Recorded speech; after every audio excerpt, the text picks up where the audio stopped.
Hey, how's it going, all you other 7 Stormcaller mains? Today, Arc Warlock kind of caught my attention, so I decided to slap together a build for it. And it kind of surprised me for the most part. It does lack in some places, but in others it's quite strong, with an unbelievable amount of grenades, melees, and, well, everyone's favorite little ball, the Arc Soul. Without further ado, let's get into what makes this build work.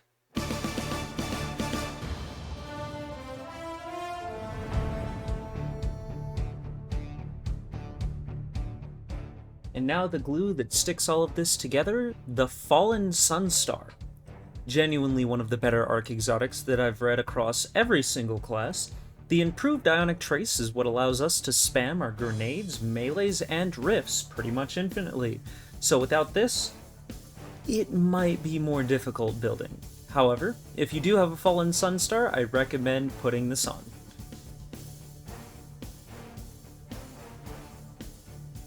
In a rare fashion for build videos, I do want to lead off with the super. I chose Chaos Reach because it sounds really cool.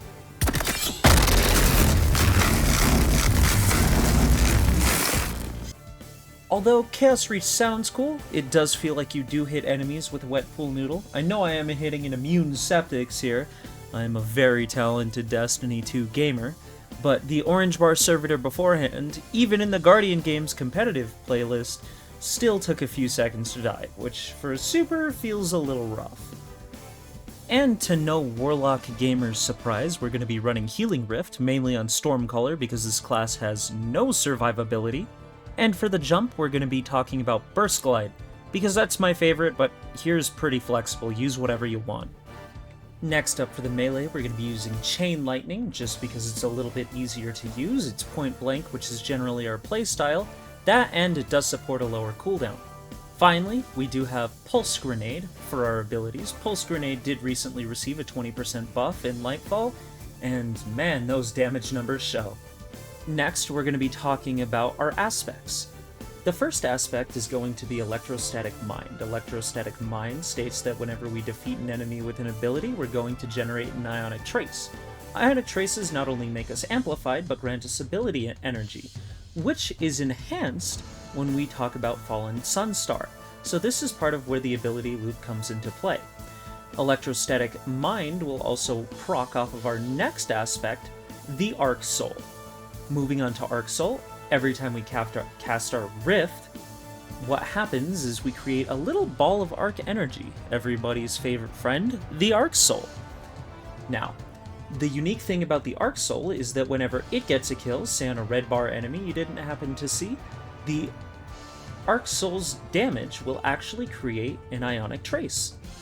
Moving on to our fragments, we're going to have Spark of Resistance, because not dying is quite nice, especially when you don't have a whole lot of healing, because Stormcaller really doesn't. Next up, we have Spark of Shock. Spark of Shock just makes our arc grenades jolt targets. Seems pretty simple, but Jolt in and of itself massively increases the damage that grenades do. It's pretty unbelievable, and I think Jolt is probably one of the best subclass verbs in the game. Next we have Spark of Amplitude. This is kind of a flex slot, I just chose this to be a monster at generating orbs. Every single time we get a multi-kill with any arc weapon, any time that we get a kill with a grenade, we're usually spawning 2 orbs. So, arc is pretty unique in that way. Monstrous orb generation. Next up, we have Spark of Ions. Spark of Ions is actually quite unique, as it allows us to generate more than one Ionic Trace, especially when defeating jolted enemies. This applies towards our grenade and any other forms of jolt that we have. So, not only when we get 1 Ionic Trace, we get 2 Ionic Traces that are improved by Fallen Sunstar. Thanks Electrostatic Mind for letting us have so much ability energy.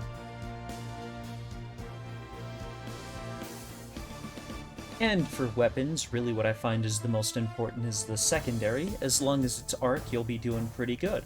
I personally use Forbearance because ever since I've crafted mine, I can't take it out of the energy slot because I'm addicted to that wave frame goodness. However, I could also recommend any gun that rolls with Volt Shot.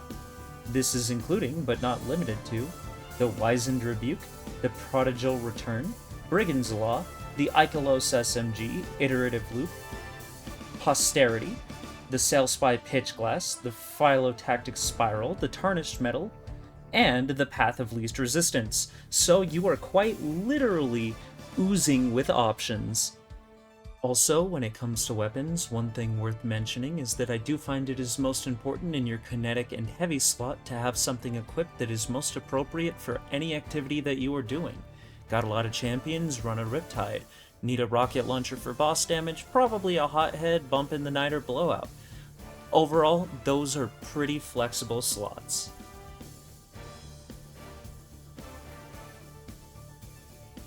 Alright, and so some of the pros of this build is that you're constantly going to get ability energy, and because of that, and us spamming our abilities, we're always going to be making orbs of power.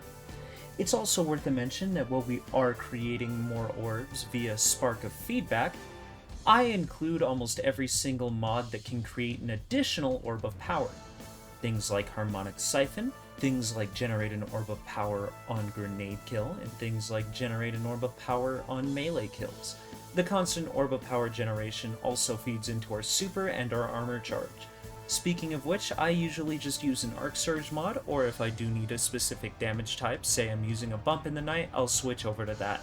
For the most part, mods aren't super complicated, just try to jam as much orb generation in the game as possible. Additionally, it is worth mentioning that I absolutely recommend running a recuperation, because every time you pick up an orb, your health will increase. This is a huge way to mitigate the lack of healing Arc Warlock has, so just keep those in mind. The build doesn't really have a super complicated loop, just throw your abilities whenever they're off cooldown, and this also includes your super. You really won't be punished as long as you're in combat and consistently hitting enemies.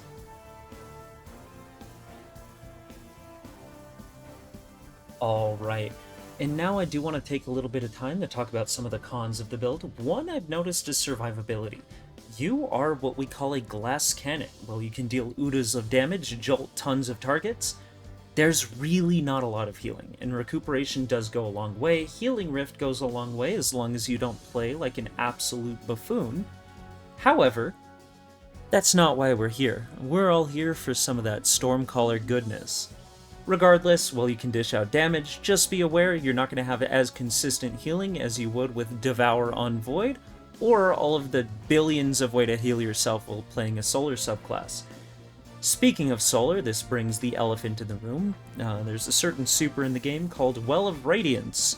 I hear a lot of Warlocks are pretty familiar with that, as am I, and while it is pretty inarguably the best super in the game, I do generally find that, hey, sometimes when I'm playing a more casual activity, what if I want to see electricity come out of my hands over 10,000 solar grenades and be invulnerable in a Well of Radiance? So, variety is the spice of life. I would definitely classify this as a fun build over something I would take into a GM. And hey, if you're in a raid on this build and, you know, there's someone telling you to switch over to Well, I don't really have a great response for that, but just tell them that I'm not going to be having any fun. How about they make a Warlock and they play Well? And then you start fighting and stuff like that. It's kind of hard to argue against Well of Radiance, especially when your super hits like a freaking pool noodle. But other than that, there really aren't too many cons. It's a fast-paced, exciting build. While you are a glass cannon, that's part of the fun. You can't take a whole lot of damage, but man, you're dealing it.